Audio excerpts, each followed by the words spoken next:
Faut-il absolument se nicher quand on est coach sportif? Tu as déjà certainement entendu cette phrase, si tu n'as pas de niche, ton business va échouer. Mais d'un autre côté, tu connais peut-être aussi des coachs qui cartonnent sans niche précise. Alors, qui croire? Est-ce vraiment obligatoire de se spécialiser ou est-ce un mythe qu'on nous répète partout? C'est exactement ce qu'on va voir ensemble aujourd'hui. Si tu ne me connais pas encore, moi c'est Tom, je suis passionné de muscu depuis 2017, diplômé d'un master en management commercial et marketing. J'ai d'abord géré des budgets publicitaires à plus de 6 chiffres par mois pour des grandes entreprises, puis j'ai décidé de mettre cette expertise au service des coachs sportifs. Et depuis 2023, j'ai accompagné plus de 200 coachs à vivre pleinement de leur activité. Tu peux d'ailleurs trouver sur cette chaîne toutes les études de cas et tous les témoignages des personnes qu'on a pu accompagner. D'ailleurs, si tu veux qu'on analyse ensemble ta situation, sache que je t'offre la possibilité de réserver une session stratégique avec moi. Le lien est en description. Pense aussi à t'abonner et à mettre un like à cette vidéo. Ça m'aide énormément à partager ce genre de contenu avec d'autres coachs sportifs comme toi et on est parti.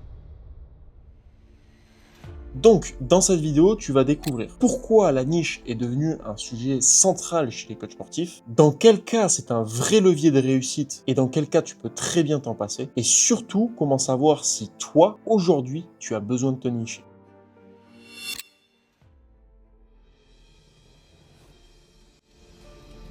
Avant de décider si tu dois te nicher ou pas, il faut d'abord comprendre pourquoi ce sujet est partout. Parce que la niche, en soi, c'est pas juste une mode, c'est un levier hyper puissant qui influence 3 choses. Qui te voit, qui se souvient de toi et qui décide de te contacter. Je te donne un premier exemple. Imagine quelqu'un tape sur Google coach sportif à Lyon, là il va tomber sur des dizaines de professionnels, voire des centaines de profils. Maintenant, s'il tape coach sportif pour femmes ménopausées sur Lyon, le résultat va être complètement différent. Donc plus ton positionnement est précis, plus tu vas remonter sur des recherches ciblées. Et du coup, plus les bonnes personnes vont tomber à toi. Deuxième point, c'est la mémoire. Un client a besoin de te ranger dans une case simple pour se souvenir de toi. Si tu dis je fais tout pour tout le monde, un peu de prise de masse, un peu de perte de poids, peu importe le profil, il ne sait pas quand penser à toi. Mais si tu dis j'aide les femmes ménopausées à perdre 8 à 10 kilos en 3 mois sans régime strict, là tu vas créer un raccourci mental. Parce que la prochaine fois qu'il va croiser une amie qui a ce problème, il va penser à toi. Le troisième point, ça va être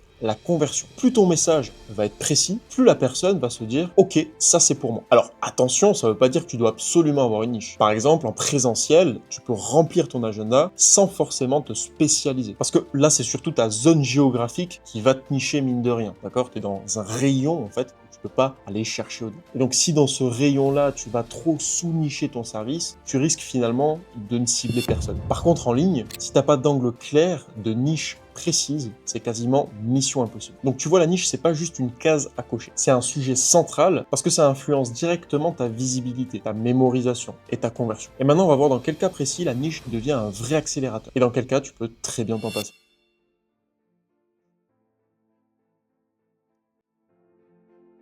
Alors, dans quel cas la niche devient un vrai levier? En fait, quand tu te spécialises, tu vas simplifier énormément ton business. Je t'explique pourquoi. Premièrement, tu as un message qui est clair. Tu sais exactement à qui tu parles et la personne en face se reconnaît immédiatement. Elle se dit « Ok, ce coach parle de moi, c'est exactement ma situation, donc il faut que je l'écoute. » Et ça change tout. Deuxièmement, tu gagnes du temps parce que tu peux dupliquer tes process. Quand tu accompagnes toujours le même type de client, tu vas créer des méthodes, des suivis, des contenus que tu réutilises encore et encore. Et ça te fait gagner du temps et surtout de l'énergie. Et tu évites tout ce qui est charge mentale. Troisièmement, tu deviens identifié comme un expert. Et ça te permet de vendre plus cher. Parce que tu n'es plus le coach sportif lambda qu'on compare aux voisins. Tu deviens la personne de référence sur un problème précis. Et ça, les clients sont prêts à le payer. Donc oui, quand tu te niches, tu ne parles pas à tout le monde, mais tu deviens beaucoup plus puissant pour les bonnes personnes. Et c'est ça qui fait la différence. Maintenant, attention, parce qu'à l'inverse, tu peux aussi très bien réussir sans niche. Et on va voir tout de suite dans quel cas ça fonctionne.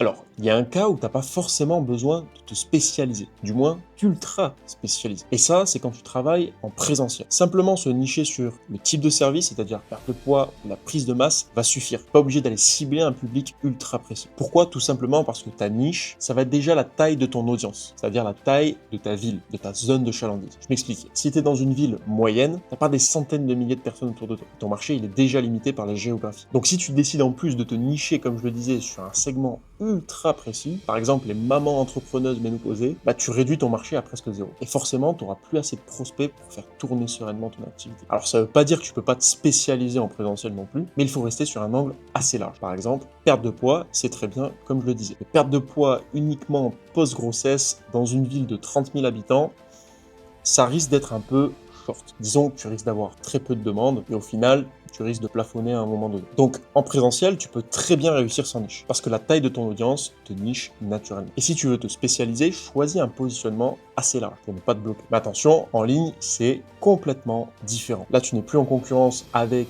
les coachs de ta ville, mais avec des milliers de coachs partout en France, en Belgique, en Suisse, si tu cibles le marché francophone. Et si ton message, il est trop vague, il va être perdu dans la masse. Et donc, tu deviens invisible. Donc, si tu veux développer ton business en ligne, là, oui, la niche devient indispensable. Et parfois même, perte de poids, c'est beaucoup trop large. Tu dois être capable de préciser encore plus. Perte de poids pour qui? Pour les femmes actives, pour les femmes ménopausées, pour les femmes postpartum, pour les hommes entrepreneurs sédentaires, peu importe. Choisis une niche bien précise. Et d'ailleurs, si tu veux des idées de niche et savoir surtout quelles sont les niches qui fonctionnent le mieux en ce moment, j'ai fait une vidéo, je te la mets juste ici, je t'ai référencé les 6 meilleures niches, selon moi, après avoir travaillé avec les plus de 200 coachs sportifs que j'ai accompagnés. Forcément, on a vu des niches qui se démarquaient. Donc tu l'auras compris, en ligne, il faut absolument que tu te niches, voire que tu te sous-niches. Sinon, tu vas te noyer complètement dans le flot de coachs qu'il y a aujourd'hui en ligne. Donc en résumé, présentiel, tu peux réussir sans niche précise ou avec un positionnement assez large. En ligne, la niche, elle est obligatoire et je dirais même la sous-niche. Donc retiens ça. Ce n'est pas la niche en